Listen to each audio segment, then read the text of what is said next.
Today we are actually counting Today we are counting our steps towards getting ourselves ready for investment. So students are preparing for their entrepreneurs and entrepreneurs are preparing themselves, because very soon we will get ready for pitching before investors. So fortunately, we have with us Ankush Sawane, who is a senior associate with Alcesar Impact in the Audit and Taxation division. Ankur is a BCom graduate with a law degree. He focuses on regulatory, financial, and tax due diligence of social impact entrepreneurs. He assists in building financial models and business plans for early stage companies. He conducts statutory and internal audits for SMEs, regulatory compliance on DTAA, and inbound and outbound foreign transfer.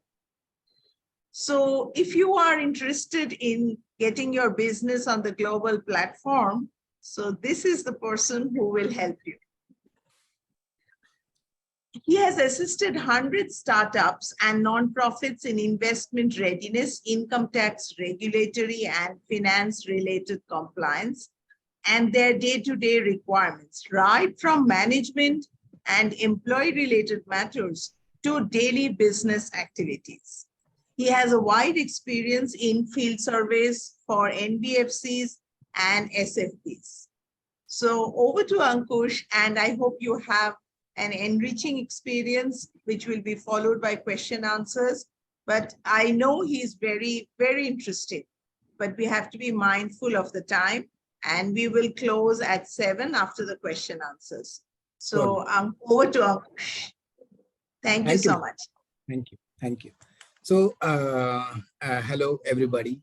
So ma'am has introduced me before you. So I just wanted to start with the presentation that we have prepared. So just wanted to give a briefing about, and just give me a moment, I'll start.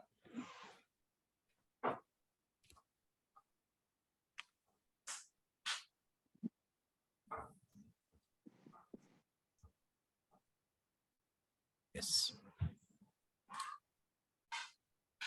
So I'll start with the introduction of my company. Means ma'am is well aware about it, and so just wanted to give the briefing about Alcesar Impact. We are the leading impact investment transaction advisory firm, and we have been structuring the companies, the early stage companies, in a conflict zone, as well as the other diverse areas, those who are there in. As well as our structure is not like the normal advisory firm. We have been working a 360-degree all along, like legal, regulatory, finance, taxation, structuring, and transaction advisory. All along that we have been providing the adverse as well as the holistic approach to the investors. How do they have to start the business, and how they can get into the investments, and all along they related the compliances into it. So basically, so as as ma'am has told me that there are multiple, means there are small as well as there are many small entrepreneurs are there, those early stage entrepreneurs are there. So here I'll start with the type of legal structures, basically those who are prevalent in India. So technically, the sole proprietorship, partnership firm, private limited company, and one person company. Along with that, there are multiple other structures are like LLP, public limited company, trust, and Section 8. So here I'll go in a very lucid manner that how exactly the sole proprietor and what exactly the compliance is related to that, and how to build your business structure accordingly in the form of sole proprietor, and how it is different than partnership firm or the private limited or one person company, or let's say LLP or public limited company. The structuring of a sole proprietorship firm is very easy as anyone can, those who have a business idea and those who wanted to start any kind of business, like any retail shop or any service industry, anything that he wanted to build. So it is very much easy to run into it. So here is a base, and there are very limited resources are required, limited capital is also required, and not exactly the team built up as we need in a very structured manner. So it's very easy to form the company, as well as it's very easy to wind down the company as well, because its whole approach is of your and the entrepreneur's approach. So wherein you can take your call when you wanted to start. So there's a basic requirements that you wanted to go for the just approach to the local body and get the shop and establishment registration, and you will start your business at a stage. Yeah, and similarly, when you go for the partnership, and like the similar identical persons or those who have a similar viewpoints or the ideas into the business, they can go with the partnership firm. So for the partnership firm, there are again, there are two three structures, that the registered partnership firm, non-registered partnership firm. Also there is another leg which has been introduced by the Companies Act, like LLP, limited liability partnership, wherein it's a very much legal way, and there are so many legal compliances has to be followed by the entrepreneur, those who are into the business. Yeah, here's the difference between the both the sides, like sole proprietor and partnership firm. The partnership firm has a kind of adverse as well as beneficial benefits, as well as the deficiencies also into it. It's all because partnership firm will have a limited access. They will, and there are so many compliances that involved into it, wherein also there are multiple level of in a future, means likewise I can say, if the both the partners those are not agreeing with their thought process in later future, or any kind of thought process may happen uh, while doing the scaling up of business, so there are some kind of issues may emerge into it, and so that the partnership firm is kind of a business practice wherein it is not that adaptable in a larger way.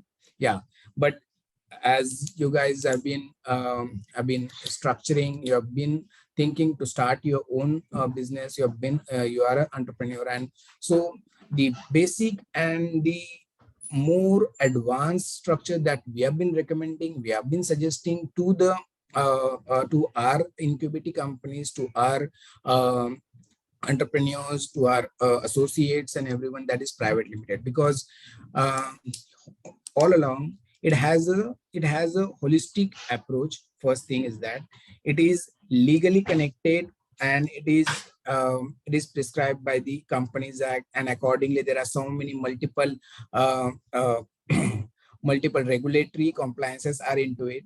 Yeah, but similarly, if I'll uh, uh, say upfront with you all, so it's not like sole proprietor or partnership firm, because there are multiple compliances has to be followed.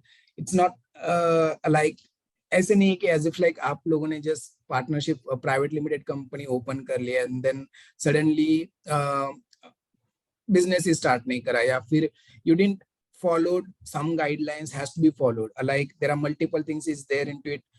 Within 30 days name application has to happen, then later there has to have to follow some ROC compliances, there are multiple forms needs to be followed, and the annual filings and so on and so forth. There are stipulated forms has to be followed and has to be filed by the both the directors intermediately as and when it is required. And if that doesn't happen, then it is the statutory liability lying on the head of the directors. And if that thing happens, then there are so many issues may emerge. I like to give the example of one of our client in a very recent case. I don't want to name it. But they were the entrepreneurs. They opened their company, and then later, and also they have their legacy of open there about four companies, two LLPs likewise into the in the business. But their main focus has came on one company that is running in Jammu and Kashmir in a very large scale. They are logistic company, but rest of the companies has gone, means they didn't focus on that, and due to that reason, the this director has lost his directorship. It's all because they didn't file the regulatory compliances, the annual forms at ROC.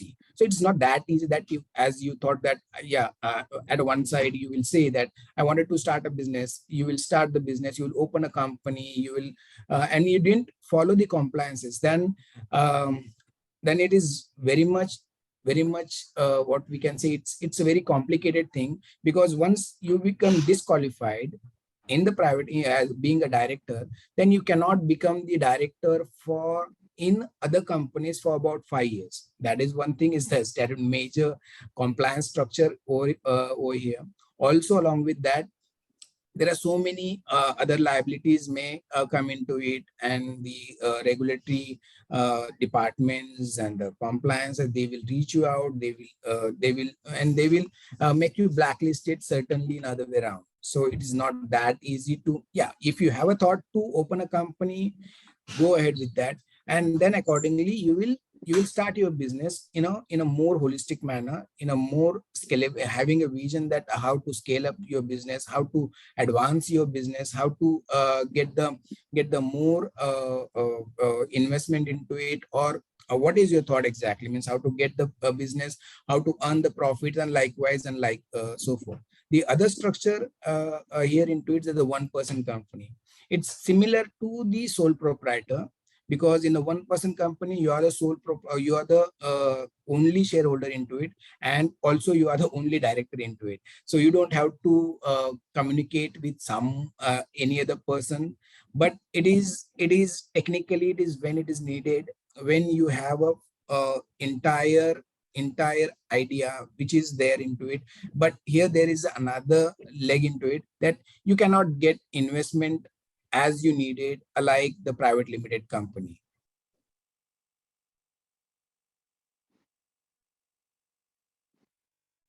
Yeah. So the another legal structure that I would like to say, that in the case of, means I've been talking about related to the particularly about the private limited structure, as well as the Section 8 and non-profit organization is a holistic, that how exactly the companies have been getting funds into the enterprise, into the company, how they have been earning the profits, how they have been developing their business. So if I'll talk about the private limited company, so it is for profit nature. They run their business, they incorporate their company to earn the profit, and that is what exactly you've been thinking about. But anyway, the other entrepreneurs, those who have been in a very in a different manner, I would say, they wanted to open a work for the social enterprises. They wanted to go for the non-profit nature, and they wanted to open a Section 8 company, or the trust, or the society. So they do have a different compliances, different nature of working structures and everything. And likewise, the third here is that hybrid or the blended nature of business. The hybrid or blended nature of business will be like wherein the public money, as well as the private investors, they can come together and then develop a business for the renewable energy. Those who are having thinking to work upon for the renewable energy, or to uh, renewable energy likewise, and green energy, the recycle, means likewise, those are the agriculture, education, healthcare. These are the things. But herein, all these idea will come with the public organization as well as the private organization. They come together, and they provides the funding into the company, and that funding also do have a different nature of structures into it. means the funding will come in a very hybrid manner with a low rate of interest, the concessional rate of interest, likewise, and so and so forth are the benefits, and it has been backed by the government in the most of the cases in case of hybrid nature of business. And so this structure has to be understood in a very different manner, because what exactly you need to go ahead with that, are you wanted to go for the for-profit nature, or you wanted to go for the non-profit nature, or your approach will be the hybrid wherein the profit will be there, but along with that you wanted to develop, or you wanted to synergize in a way wherein your company should give something to the society, and there will be the some societal advancement has to happen, or there will be some climate related advancement should be come up in a later period, or your idea is likewise. So that's what exactly the legal and the social structure that exactly happens in technicalities in a private limited or the entrepreneur point of view. Yeah. So other anyone has any question related to that, means for structuring or something like that,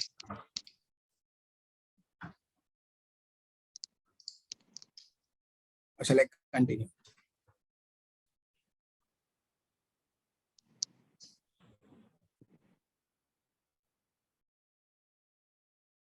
Uh, I think Ankush, we will Related do to the a funding, question means answers. okay, ma'am. Yeah. So the what exactly is happening means what kind of source of funding is coming into the private limited company or the section 8 company, trust, society, or in the the sole proprietor or something like that. But I will have a clear focus on the private limited or the non-profit organizations. So private limited companies, they will have a sourcing of funds through either by equity or by through loans, or by way of convertible instruments like convertible debentures, or the convertible preferentials, likewise, and so forth. But the grant is the only sort of money which cannot come in the private limited companies. Uh, but it can definitely easily take into the section 8 company or in the trust, because that's what exactly, because it's a grant has been provided by uh, the large funders or the big foundations like Gates Foundation, the Shell Foundations, and so on, USAID, and so on and so forth. They wanted to give a sort of money in a way of for the social advancements, and for that way the grant will be directly coming into the section 8 company or the trust. But for that also there is a technical reason, technical requirement with CRA. The foreign certificate is required, has been recommended by the FEMA. So you cannot get the single rupee until otherwise you don't have FCRA registration with you. But in case of private limited, you can infuse money via equity or through CCPS by doing in the private limited company. Also, you can raise loan in the form of ECB, convertible bonds in a very concessional rate. Along with that, you can raise money through loans by convertible debentures or somehow, because the convertible will have the thing is that it can convert, it can dilute your equity in a later period. So that will be the catch over here, because you will lose. But yeah, for the initial level, when you start your business, when you do your business, so you need the capital, because you wanted to scale it up, you need it for the working capital, you need it for the purchasing of the your structuring of your business, the building the capital assets, and so on and so forth. For that, it's good to go with the equity stake. But yeah, at the same time you need to adhere with the how much equity you wanted to dilute, which it cannot be in a way wherein initially you will be having about, let's say, more than 50%, and as you start diluting, you will be the you will turn out to be the minority shareholder. So that's what exactly you need to be think upon. And for the grants, and these are the money those who are there into it, but also there are so many repercussions, there are so many compliances needs to be followed on a regular basis, because here is the Ministry of Home Affairs is directly controlling for that. Yeah, for the local grants also there are local bodies, as well as the income tax related compliances needs to be adhered and followed by the companies. Sources of funding, as I told you, that the government has been providing multiple loan facilities, as well as the grants and so on and so forth. The private equity, venture capitalists, DFIs, impact funds have been providing multiple funding, sourcing and funding to the social entrepreneurs, as well as to the those who are having those who have been developing their enterprises. HNIs and family offices, these are like the angel investors. They wanted to develop, they wanted to put their sort of money into the business to develop the entrepreneur, and they will get the return against that initial investments.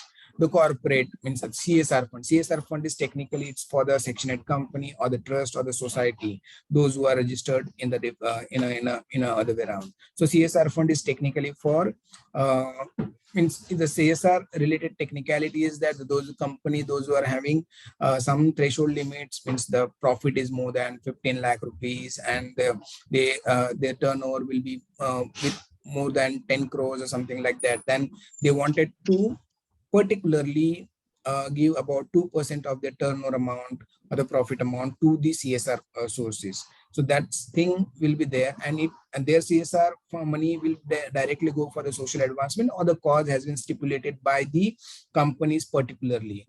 So either it will be for the livelihood, it will be for the agriculture, it will be for the social advancements, and so on and so forth. So these are the objects they have been deciding, and then accordingly they have been providing their money to the Section 8 companies or the trust or the societies.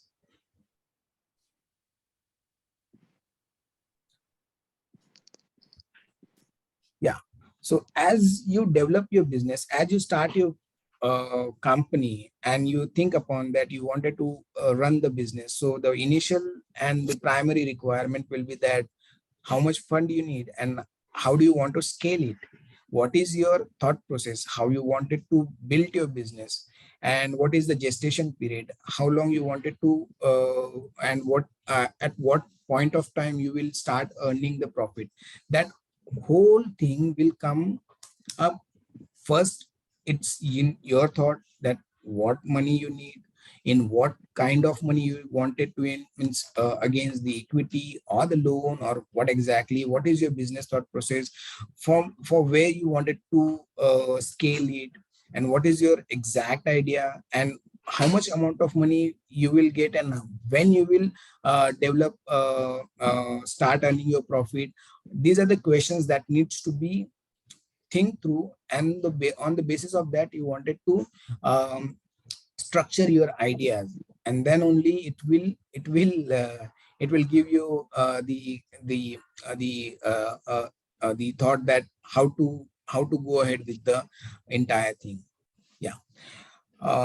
But while running a business, you need to follow multiple compliances. There are multiple things are there into it. It may be it will start with the PAN number, TAN number, the company identification number. You wanted to go for the GST registrations. There are so many HR compliance has to happen, and it has to be adhered by the company. If there is a business related to the export import related thing, then you wanted to go and apply for the EXIM license. Yeah, you have a thought and you wanted to register your patent, your word mark, your IP from they want to be not to be infringed or some other way around, then you need to register it. And there are so many things are there. And along with that, there are local body related registrations are there, like as I earlier mentioned, shop and establishment license, or the state related things and the central related things. So you need to follow when as you start the business, and this is what exactly if you means the latest case I'll means the last 2 days the news has been popping up in economic times that the GST related stuff wherein 10,000 fraudulent the fake GST registered user has been identified by the central government. So these kind of things are there into it. Also related to the PAN and the income tax related stuffs, department has been very vigilant about it, and they have been sending a lot of notices and so many other things to the. It's technically I would say it's complex thing to run the business, and for that you need to have a proper team. You need to have a proper guidance related to that, because these are the hindrance that I would say, because it will hamper your investment decisions, particularly as you're while doing a business at the initial level. You will start working upon your been thinking that how to develop it, how to go ahead with your idea, the profitabilities and the turnover, the scalabilities, and so on and so forth. But these are the things are there into it. You need to follow. If you won't follow, this will be the red flag in the due diligence magnum. I'll come later for that. Yeah, when any kind of investment is supposed to happen in the company based on your idea, based on your pitch deck, based on your thought process, that what exactly you need to go, based on your valuation reports, and so many other things. So at that time, it is very much it will cause a kind of inconvenience to the entrepreneur, wherein these are the small, these are the very small compliances, but they do have a large impact on the investment point of view, because those who are the investors, they don't want to invest, or they don't want their amount of money or any sort of money to be get involved in managing these kinds of compliances, because wherein the regulators has been directly control over it. So that's the reason taking the registration and following the related compliances is very hectic, as well as it's very complex in a early stage enterprises, because there are so many things been happening and developing in current scenario. So you need to be more vigilant about it. The type of compliances has to be followed by the private limited company, the non-profit organizations. It's like the TDS related stuff. If you want TDS, GST, Companies Act related, HR, income tax, FEMA, FDI, and so on and so forth. And these are the very complex, and these are very small at the initial level, but as it goes built upon, as you start non-complying in any of these cases, then it will be the nightmare for the entrepreneur. Companies Act says that you need to follow some, you need to file the related filings and so many forms at within a at particular due date time. If that doesn't happen, there will be the additional fees has to be paid by the entrepreneur. Income tax department also recommend to file the income tax returns along with that so many other relevant forms. If any kind of payment is supposed to be go out of it from to the other foreign nationals or something, then they recommend some specific forms to be filed by the company. Also the GST, as I mentioned, that it's a monthly requirement, also the quarterly requirement, and it if it won't go, then the penalty, as well as, yeah, in the case of GST, I would like to say that the GST department is very notorious about it, that they do have all the powers to freeze the company's account right away if there is a default is happening in non-filing of returns. So these kinds of power they do have in a current scenario. TDS related thing, if that doesn't if it could have not deducted by the entrepreneur in a or their related team, finance as well as the accounts team, that would have not deducted the TDS in a timely manner, then this entire, let's say I'll give it an example. Like say for example, you need to make the payment of about 10 lakh rupees to somebody, and if that 10 lakh rupee there's a TDS requirement is supposed to happen, and if you would have not deducted the TDS, then this entire 10 lakh rupees will become disallowed. It cannot be considered as your expenses into it. So these are the very, means it's very small, but at the same time you have not followed, then this will be the huge impact on you. The FEMA related stuff, if there is any kind of investment is supposed to come into the company, then the FCGPR forms, and if any kind of outward remittance is happening, then the FCTRS form is supposed to file. If any kind of specific RBI code would have not mentioned, then also the entire amount of money will go, you will not enjoy, you will not get the amount of money if that particular code is not mentioned, if that FCGPRS certificate is not issued by the AD bank. So these are very small, but the small thing, if it is not happened, if we are not controlled in a very proper manner, then there will be a huge amount of problems and the issues may emerge, and you will lose your investment amount also. Related to the HR compliances, yeah, the PF, Provident Fund, ESIC. There are the threshold limits has been stipulated by the department, wherein the ESIC says that about if the number of employees are more than 10, then you need to go and register with the ESIC department. If the number of employees goes beyond 20, then you have to go for the PF registration. If also there are some local body registrations, there are profession tax, there are so many other things are there into it, the regular issues of your employees, and so many again the anti-sexual harassment policies. There are specific policies has been recommended by the Companies Act, and if it has not prepared or it has not mentioned in the company's policy, HR policy docket, or it is not there into it, then also there are so many repercussion into it, and wherein the investment means it would be like says that it is not an investment readiness approach, and the investors, if they would have mentioned in their mandate that these kinds of policies has to be there into the company, and if is not there, then you will lose your investment amount in the right way. Along with that, there are so many things are there into it, and we have to follow each and everything in a very meticulous manner as well as in a very religiously. Otherwise you will lose your good amount of chunk, or I would say the uh, um, your scalability will hampered in a certainly other way around. Yeah. Like if let's say for example you're supposed to get an investments, means I do have an example of one of our company, those who have been selected, those who are selected in Shark Tank round. But the Shark Tank, they announced it, they show it on the they telecast it, they broadcast it, and everything had happened. But unfortunately what has happened into it,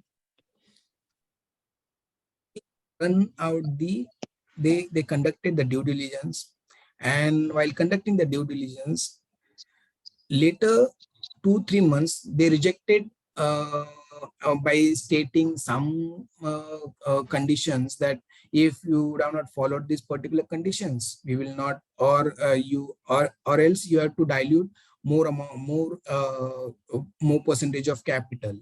And the director and the shareholder of the company, they rejected it, and yeah, it has just gone out of it. Means they shown they broadcast it in the shows and everything that yeah, they're supposed to get it, but unfortunately later 2 3 months time, while doing their due diligence, it's lost it.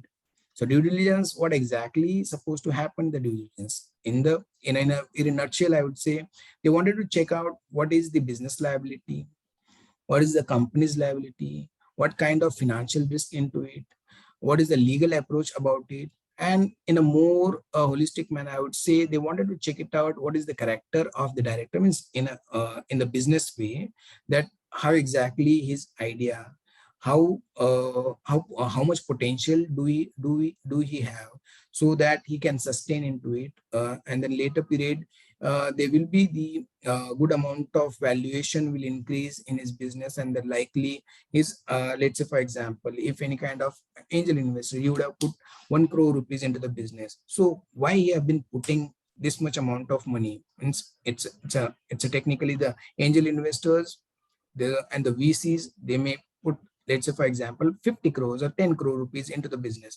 But what is the basic idea behind that? Why do they wanted to put this much amount of money in the early stage entrepreneur or the early stage companies? It's all because with the gestation period of, or with the period of 2 3 years, or the later 4 5 years, they wanted to get the good amount of money against their ROI has to be 2x or 3x likewise.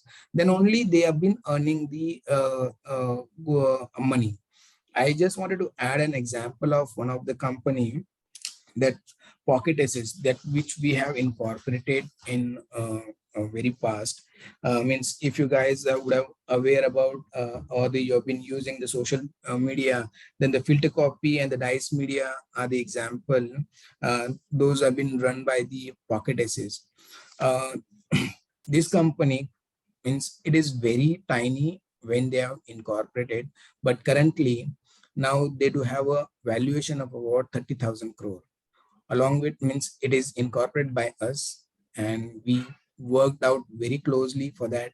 And their first investment, what amount the first investment, so it's about 2 or 3 crore rupees of amount of money that the initial investors, that he shown trust on us and put his 2 3 crore rupees into the business. That company down the line, about 5 years, has become 30,000 crore valuation company, and the initial investor has become very rich, and he has purchased, means the good amount of real estate in UK, and he has been enjoying, and he has been thanking Anuj about it, that the kind of recommendation has been suggested. Also, there are so many other things like the another company which is, they have been developing, they developed the GPS product. Earlier they wanted to plug that GPS on the cars, but later they got the investment from Mahindra tractor, and that is the turnaround. Um, and we work for that company also, and the Mahindras gave the good amount of investment into the company, and they wanted to get that thing for their tractor related business, and it has been gone. Their valuation is not yet open because we lost it, the track of them. But yeah, we do have a track of pocket assets, and likewise there are so many other companies are into it. So right amount of investments with the right approach and with the right idea will go will take the company to the another level. For that, what is the thought process behind that? So what exactly the investors will do exactly while doing the due diligence? So due diligence is the basic idea to understand what are the business liabilities, what is the business plan of the company, who are the customers, what are the products, where do they wanted to pitch in for the market, who are the competitors, and what exactly the idea. Also, there are multiple failures also are there into it. uh, but yeah, this is what exactly the investors or the companies, those who have been doing the due diligence for the companies, they have been thinking upon. They have been making a note of it. What exactly will be the potential scalability of the particular company in a longer run. Likewise, the company liabilities are like that. As I mentioned in earlier slides, related to the ROC compliances, the um, the companies act as recommended some related specific filings, like the annual filing will be AOC4, MJT7 has to happen. The other filings will be like the DPT3 related to loans and liabilities has been taken by the company. And as and when any kind of investment is supposed to happen, then company has to file some specific forms with the regulators. So this has to happen. And if there are any kind of delays or any kind of irregularities that happen, though, so that is the basic idea, that the investor need to know that how how vigilant is the investor and how much weightage he has been giving for the um, regular practices needs to be followed by the company on a regular basis or on a quarterly basis. Means there has to have a quarterly meeting supposed to happen in the company, and it has to be recorded in a proper manner. Their minutes need to be recorded in a proper manner. It has to be audited by somebody else. It has to be reviewed by somebody else. And likewise, and like for there are and the statutory register has to be maintained at the company's desk, at the company's office, and it will be demanded by the any of the shareholder, or it will be requested by the investors at the time of due diligence. So it has to be shown to them. Likewise, there are financial risks are into it. Financial risk means related to the financial statements. So in the financial statements, as I mentioned, income tax returns has to be filed. TDS returns needs to be filed on a quarterly basis. TDS payments needs to be done on a monthly basis. GST returns are there, and so on and so forth. Means, and likewise, there are so many things needs to be followed on a very regular basis, and it comes with the outcome of the how you have been updating your financials, your day-to-day bookkeeping related stuff, and then it will be the final product when it will come down to your to the auditors, and then likewise they will review, and then it will be finally will when any kind of investment is supposed to come into the company, at that time they will review it. So it's not the day-to-day practice wherein if you are having an approach to get the investment, or you wanted to be ready with the investment approach, or you wanted to scale your business in a larger way, then this regular practices has to happen in a very proper manner. If that doesn't happen, then there will be the some kind of check or balances will come. There will be the some condition precedents will be put forth by the in the legal side of in your agreement, in your share purchase agreement or your SPM, likewise, and so be there. So regular compliances and the regular practices needs to be followed in a very meticulously in a very proper manner. Legal review. So here, the whatever the contracts and agreements and uh, the IP related stuff, or the any kind of customer, your competitor related aspects are there. Your employee and employer related things are there. So these documents should be in a very properly maintained, wherein the liability of companies and the liability of entrepreneurs should be protected in a very proper manner. Also, if any kind of investment is supposed to come, or if you have raised, means technically for the investments also, means you will not jump in directly for the foreign invest or the any other investors. First, you will start your business. For the initial level, you need to have a you will put your money, own money. Then you will go for the friends and family round. That's a bootstrap will happen into it. Then later, with beyond that, you will earn something. You will get some kind of business entity into it. Then later you go for the uh, you have been approaching for the VCs or the angel investors. First will be the angel investor, because that will be the easy source, but there are so many other technical aspects are into it.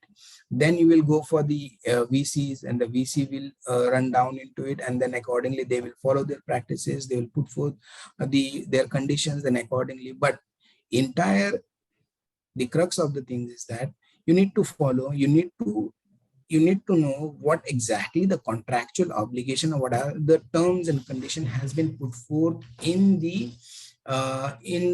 your documents. If there is any kind of thing which is not good, then your business will be in the danger in a later period. Yeah.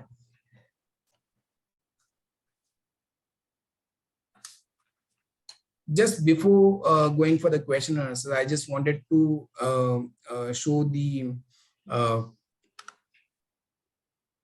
the pitch deck of one of our client, to give you the basic idea about it, exactly the pitch deck will be. because pitch deck is the initial document that needs to be circulated.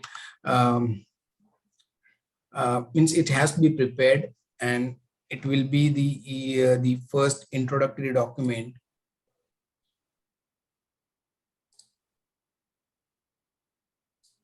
which you wanted to put forth before the uh, investors. This is one of our client, Sol Group. He has been working for the solar related company. So this is what exactly his pitch deck, wherein the basic content will be the what is the purpose of the company, is aimed to be the that is the major and the goal of the company, that he should be here, he should have to prepare the solar market space and providing the services to the solar players, and what are the products and these things. So means technically what are the problems, why you are coming with the company. So these are the problems are there into it. It means there are lack of transparency in the solar price product, the market is very much fragmented, the delivery process is very low, there are not the good players, those who have been installing the solar. But yeah, for that, what is your solution? So this is what exactly the solution.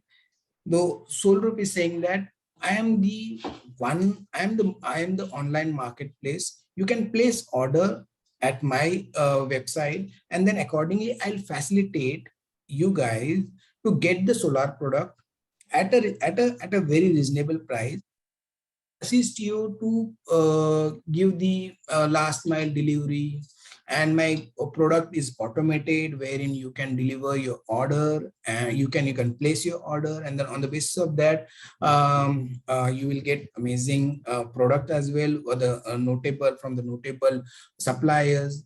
And it will be and also we will provide the project management services for the how to install the the solar installers and so many other things. So these kinds of things, that is the idea. Means this is the problem, these are the problems are there at the solar product related thing, and this is the solution. That's what exactly he wanted to put forth. And what are the products that he do have, and these are the products that are supposed to be listed at his website: the solar batteries, the junction box, and so on and so forth. These are the technical things. Yeah. And what exactly is business model, means how do he wanted to pitch in, and what exactly wanted to deliver the product.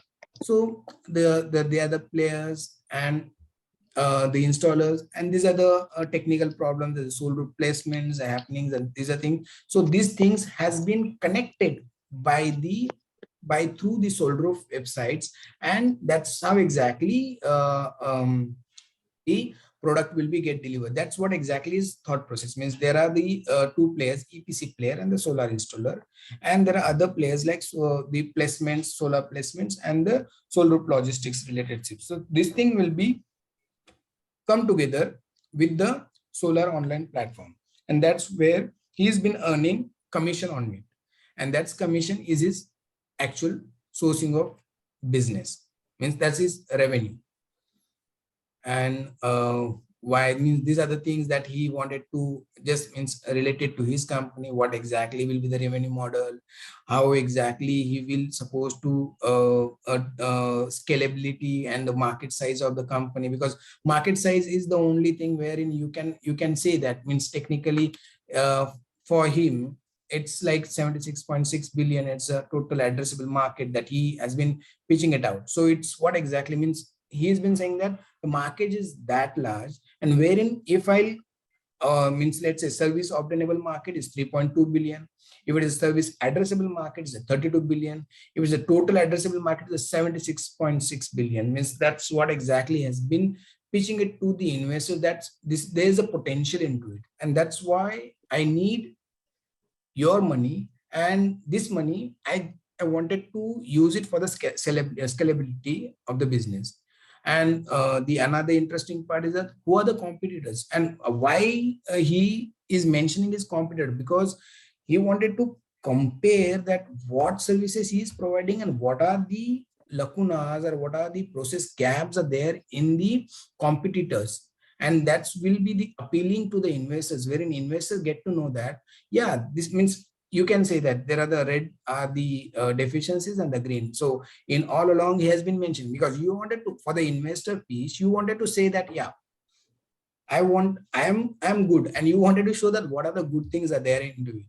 If, and these are the while comparing with someone else, we wanted to show that, yeah, a solar hippo is having these kinds of deficiencies. Loom solar are there, and the indigo solar are like a worst amongst the four, but I am the best. So that's the reason I need your money to develop the business. And that's what exactly his roadmap, how means what he wanted to be in let's say for the 5 years or the 10 years, which, yeah, technically for your business plan, it should be for the 5 years, depending upon the kind of business that you have been into it. But your roadmap has to be there in your pitch decks, until otherwise the why would someone would want to put, because the investors, those who have been investing money, they also want a ROI, and that has to become in a later period of 2 3 years, maximum 3 years, because 3 years is the gestation period for that. So roadmap has to be there, and then the later the team of his, that what, who are there, what are they have been doing, and what is the revenue model. Let's see, the revenue model should be there, that he has been his company is totally on the commission business basis. He's an online platform, the person who have been placing order, and he's been delivering this product side. So he's pure commission, but his idea is to run the business in that way, that the B2B growth, the national expansions, then to going for the outward services, the foreign services likewise. That was exactly the I would say the pitch deck, and it has to be prepared uh, in a very systematic manner. If time allows, I wanted to show the financial model that that is supposed to be prepared. uh, it's for the another company. If you allows, I'll show it for you, just to Yes, give the Ankush, yeah, please show. Please show. yeah. Thank you, ma'am. So, ma'am, this is the financial model of one of our company. Is screen is visible, ma'am? Yes, yes.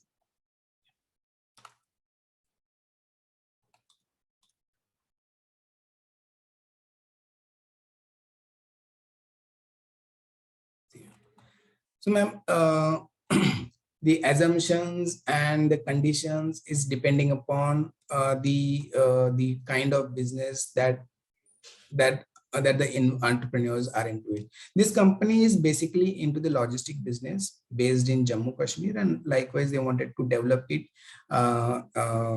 accordingly. So how exactly this entire thing runs technically? um, uh, it will be the P&L and your balance sheet and the cash flow. But the balance sheet P&L numbers will drive down from your revenue stream, how exactly your revenue, how you have been earning this amount of money, what is because it's a last mile delivery service provider connected with the Amazon and Flipkart. So they have been saying that at the initial year, when they have been pitching it out to the investor, they have been saying that we will get about 30,000 delivery in the next financial year. It will be 1 lakh. In the later, it will be 2.5, and then the 5.83. And likewise, my revenue will be developed, run from 4 crore to 130 crore. And related to that, there are so many other legs of the revenue. It's a direct revenue, this for the contract revenue, and the some will be from the commission on the COD, and so and so forth. So that's what exactly the revenue part that he has been projecting about 5 years. What exactly is supposed to happen into it? But yeah, so revenue won't be the easy, because if you have been doing business, then definitely there are so many expenses are into it, the marketing, depending upon the business side and the business idea of the entrepreneur. So here he will be into the marketing. Is he wanted to market his business, so what exactly will be the cost at the initial level, and at the later stage also the other indirect expenses. And this is what exactly the detailed exposure he wanted to prepare in a in a monthly basis, means likewise has to be prepared for the 5 years projections. Then you need to dig out in a proper manner that what exactly will be, how much employee that you have been hiring it out at the initial level. And see, at the initial they need about 29 employee, and the later period it will be 170, and likewise their cost. And for the initial, for the first year of your projection, you've been saying that about 40 lakh rupees will be the HR cost for me, and the later period it will be 5 crore. And if the 5 crore will be my HR cost, then along with that, the other expenses also been increasing likewise. And depending upon his business practices, he need, means he's in the logistics, so the fuel expenses will be 5.3 lakhs, and the later it will be 50 about 55 lakhs. And and on the if I'll go with the EBITDA, so EBITDA will be at for him, he has showed that the 2 year it will be the loss for the company, but the later from third year on, then that's what exactly the holistic approach of the entrepreneur, or the those who have been developing the valuation report, those who have been developing the are coming up with the valuation of the company. Your business will not start earning profit as you are into the business, because there are so many expenses are into it. There are capital expenses, there are, if I'll come to the balance sheet side of this company, see, these are the equity, and these are the huge amount of payables are there, and there are capital investments as supposed to happen, means 36 to about 55 lakhs. He has, like, means that's what exactly is there. But I'll stick to the EBITDA thing. So you will start earning your profit from later 3 year or 4 year, depending upon your business practices, how exactly will be that business structures, and so on and so forth. So how much amount of money you need for that, that's what exactly will show into your cash flow. So cash flow will be the document wherein you get to know that how much is the cash liquidity you currently need. See, here's a negative thing, and that's what exactly the company need investments. At the initial year, they have been expecting about 70 lakh rupees because it's a deficit. They want about 70 lakh rupees in the business. In the second year, they want about 50 lakhs, and then later they don't want, means that will be needed, but it will be the amount will become less, because you have been scaled up in that way, so wherein you are self-reliant on your own to run your business, to get your and you have been earning money, and then likewise you don't need that much amount of investment, right? If the investment we needed, it will be for the expansion of the business, for the for getting, like, means Baiju is not that good example, because they have been facing a huge lot of trouble in current scenario. But other way around, like the Baiju has got the Akash, means there are so many companies that he got into it, and for them it's a golden era was the lockdown period, and then later they have been struggling a lot, because the virtual education and all other things as means it has got dramatically drastically reduced. So that's the reason their business model. But though they have been getting about $550 billion or something, some was number was there from the investors in a as a date from them. So that's what exactly the business things. And but in a early stage entrepreneur, I would like to say that there's a 3 years the gestation period for them, and then later they will start earning the profit, and that profit will be self-reliant either to expand the business or to be there at your own, and you will start earning your good amount of money also out of it. So it's a very long practice, not a small route for that. And also it has so many other things into it, like following the compliances, dealing with the investors, running your core business, reaching your competing to competing the competitors, and likewise facing so many other stuffs.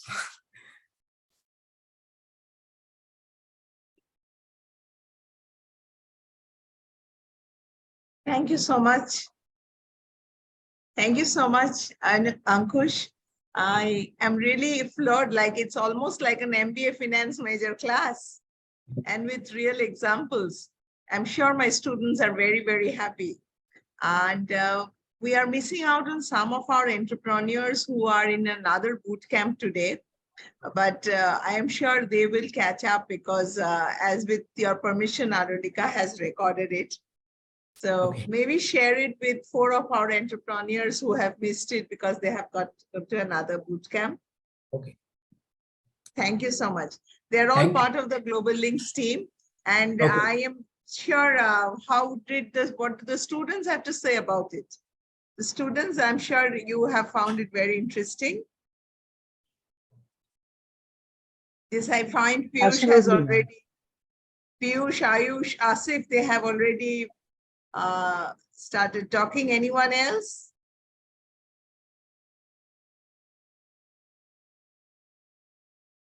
Oh, Debolina, thank you so much. Ankush, I really am happy that you took so much of your time in the evening to share such valuable insights with us. And these PowerPoints were so lucid. When I had seen it in the beginning, I knew those questions were coming up. And so you had ready-made answers for them. And thank you so much. I've never had such a precise presentation on exactly what I had dreamt of. Thank you. So many comments you can see in the chat box. Yes. Yes. So, That was really great. it is really very helpful, and we will have more of these interactions, I'm sure. And as our entrepreneurs try to scale up, we will, of course, as part of the Alcisar team, be in touch with you. So thank you so much. Alulika has a pleasant task to perform. So Alulika, handing over to you. So we click a group photo at the end of every session. So I'll request all the participants to please switch on their cameras for a photo.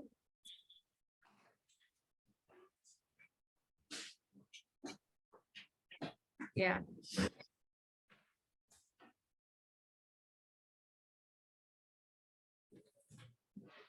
All right, everyone. Yes, please dress up, Devangi. Dress up. All right. Yeah, few more. Yes, Shayan is there. Srisha is there. Sunaina, no video?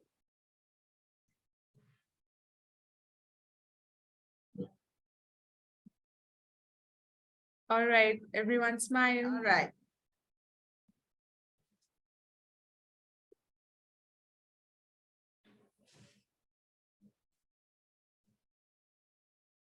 Yes, thank you. Thank you. Thank you so much, Ankush, once again. And I really enjoyed. It was like I was in class once again. So Thank you, ma'am.